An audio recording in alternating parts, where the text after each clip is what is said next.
టాలీవుడ్ గురించి రకరకాలుగా వింటూ ఉంటారు. So after triple R Tollywood గురించి అంటే ఇంటర్నేషనల్ ప్లాట్ఫామ్ లో ఒక రికగ్నిషన్. ఆఫ్టర్ ట్రిపుల్ ఆర్ కాదు, Baahubali only. But triple R అంటే సంవాట్ పెద్ద పెద్ద వాళ్ళు ఇప్పుడు అందరూ అంటే బాహుబలి తర్వాత మొదలైంది అంతా. I think for me after Arya. After Arya. Yeah. ఓ ఆర్యా గ్రేట్. చూసారా మీరు? I love. 20 years అయింది రీసెంట్ గా. Yeah, I know. I love that movie. I'm a huge fan. ఎప్పుడు కద్దే కదా When I was in school.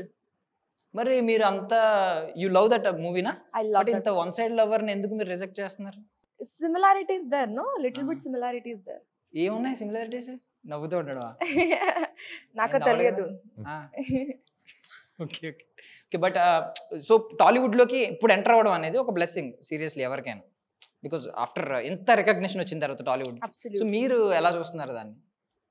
Watts your opinion on that? ఇప్పుడు రావడం, ఇప్పుడు ఎంటర్ అవ్వడం. It is like a dream. It's really like a dream. And for me personally, I love South cinema. I grew up watching all the movies. My family is into music and movies a lot, so we watch every kind of movie. And for me especially, it was a dream for me to work in Telugu movie, you know. And especially after Bahubali, you fantasize about those movies, and you see and you love those movies and the content. మీరు ఉన్నారన్నా మర్చిపోయాను sorry. ఈవిడి అల్లు అర్జున్ గారికి బీభత్సమైన fan. Okay. ఆయన songs ఆయన movies. మీరు ముంబై కదా? Mumbai.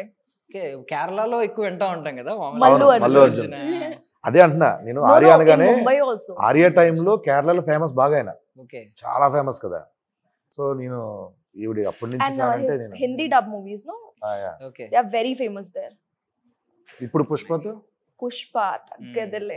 Pushpa వాళ్ళ సినిమా అంటారేమో మేబీ. అవును, పుష్ప హిందీ సినిమానా? మనం తెలుగులో చేసుకుంటున్నాం. మనం తెలుగు డబ్ డబ్ చేసుకుంటున్నాం. చేసుకుంటాం.